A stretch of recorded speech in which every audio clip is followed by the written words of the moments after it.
All international travellers would need to provide a negative COVID-19 test result before they'll be allowed to enter England or Scotland. It comes amid continuing concerns about the distribution of COVID vaccines. Let's speak to the Transport Secretary now, Grant Shapps. Good morning to you, Minister. Morning. Before we launch into that topic of the testing, I just wanted to get your view on whether you think President Trump should go, in light of the news this morning that there has been a fifth death from the Capitol, from the storming of the Capitol. I thought what happened completely dishonours democracy, and it was just despicable to see those people encouraged to go to the Capitol building and sort of basically ransack it like that. And as you say, there've been people's lives that have been lost as well. So leave it to the Americans to resolve. But America's a great democracy. They've got all the institutions in place, and the checks and balances are there. To see something like that happen in the United States was really quite extraordinary. And I know there'll be quite some reflection on that. But what's your view? Do you think the 25th Amendment should be invoked? Well, it's not for me to sort of interfere in American politics any more than I expect an American president or politician to do in the UK. But everyone saw those scenes from the film you just ran as well, and it is inescapable that people were encouraged to go march on the Capitol building as well. And the scenes are really quite despicable.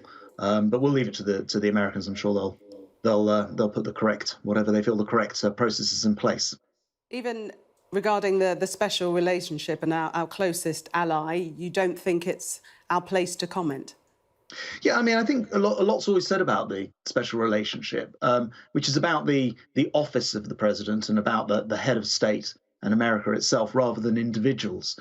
And I think it's very important to sort of separate the two out. But I in the same way as I wouldn't expect Americans to tell us, for example, how we should handle, anything from, the Brexit process we went through to anything else in our own politics. I wouldn't expect to tell the Americans how to run things. That's their call. But everyone could see the scenes on TV, utterly condemn them. I thought it was despicable. I thought it dishonoured a great democracy as well. But I think we can very fairly leave it to the Americans to work out what they should do next. That's their call, clearly.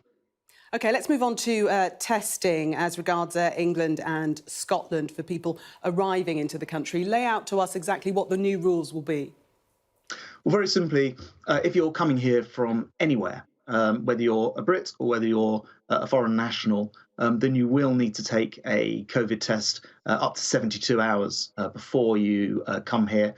I should say immediately, it doesn't actually change the other things that you'll need to do. In other words, the quarantine, if you're coming from somewhere which isn't on the travel corridor, it remains in place. So you'll still need to do those things as well. But this is an extra check, and we're doing this now because there are these variants that we're very, very keen to keep out of the country, like the South African variant, for example. I was just going to ask, why exactly are you bringing this in now when the travel industry have been calling for this for months? They wanted something like this put in place to alleviate the pressure that they're under. Well, I want to be clear about what this is and it isn't. It's sensible because there's a new version of the variant out there, the South African variant. We saw the mink one the other week. And there are concerns with the South African one in particular about how effective the vaccine would be against it. So we simply cannot take chances. But in terms of response to the coronavirus, the only really surefire way is to make sure that people quarantine or self-isolate. And of course, we've had that in place for months and months since last June.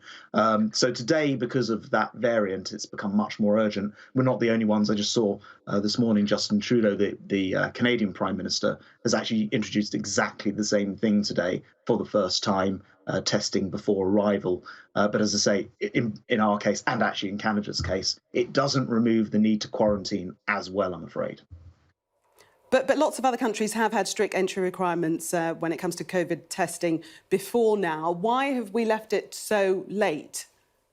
The simple answer is that actually, when you say it's a strict requirement, it's nowhere near as strict as requiring self-isolation or quarantine, which will have a far better chance, nearly 100% chance when it's done properly, to ensure that the coronavirus isn't spread from somebody who's infectious. The difficulty that we've always had with testing, and that difficulty remains, I don't want to make any bones about it, is if you test somebody but they're asymptomatic, and somebody who is about to fly, for example, would have to have been asymptomatic, otherwise they shouldn't have been flying in the first place, then they can still be carrying the virus. So you have a test on whichever day, up to 3 days before. It doesn't show that somebody definitely doesn't have the virus. It's just another layer, another test. And you ask why now, as I mentioned, the South African mutation of coronavirus is one reason. The other is that we've had to sort of wait for the sector, for the industry globally, to be able to provide enough coronavirus tests and to be able to do so to the right kind of standard. So it's a bit technical, but we're not asking for the PCR test, which you often hear about. What instead we're asking for, a test of a particular sensitivity and what's called specificity. So up to a certain standard, in other words. And those can be PCR tests or what are called lateral flow tests or LAMP tests. The point is, there are just enough of those around now to make this a workable approach to having one extra check, an extra layer of security. But as I say, not the be all and end all. So by your logic, to add an even further extra layer of security, why not test at the airport? Well, so if you're testing before somebody comes here, and then you're testing, remember, either 5 days later, if people are using what's called the test to release scheme, so you have to then quarantine and test, or indeed having to carry out the full quarantine, that's 10 days, then that's giving us absolute certainty about it, because the sort of gold standard really is quarantine or self-isolation. There's no test can beat what that does.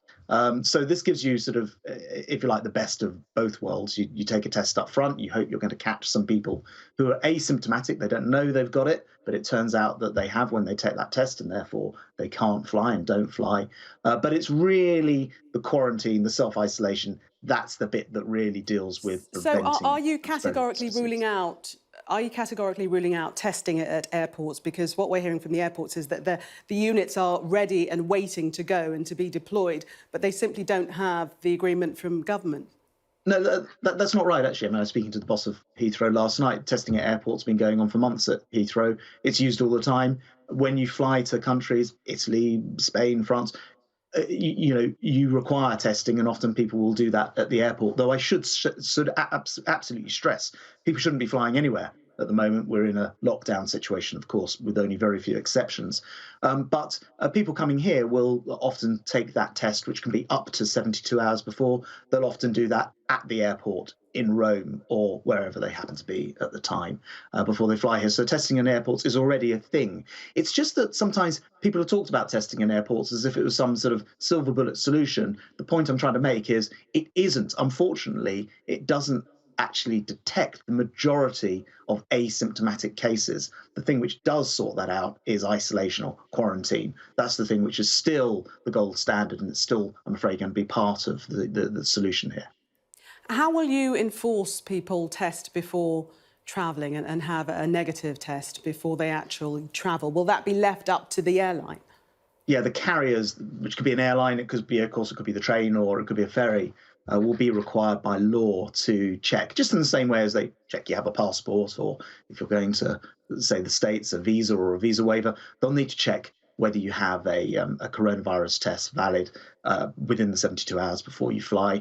They're also already having to check for what's called the passenger locator form. That's the thing which enables us to be able to contact somebody if we then later find that they've been in contact with someone who has coronavirus. So for the time being, I'm afraid these passenger locator forms and this coronavirus test are realities of travel. But good news, as we know from the Prime Minister's press conference last night, we already have 1.5 million of the most vulnerable people in the UK vaccinated, more than the whole of the rest of Europe put together, in fact. And that number is going to be increasing very, very quickly, with 1,000 GP-led vaccination stations by next week. So we very much want to get to a point where we don't have to have any of these things, where people are in fact vaccinated and we can return to life as normal. So that's where we want to go. This is not something we want to do permanently, but for the time being, we must keep people safe. Now, Scotland has confirmed it will follow the plan, but Wales and Northern Ireland haven't done so as yet. That leaves a gap in the defence, doesn't it? Because somebody could fly into Wales or travel by train into Wales and then drive to England. Well, I don't want to overspeak for Wales or Northern Ireland. They have their own administrations, but I'm pretty certain they'll end up actually being part of this. I spoke to them yesterday, and they're certainly indicating that they would want to be a part of it. So I suspect it will be a UK-wide requirement from at some point next week. Previously, we relied just on quarantining, as you suggested, for people coming into the country.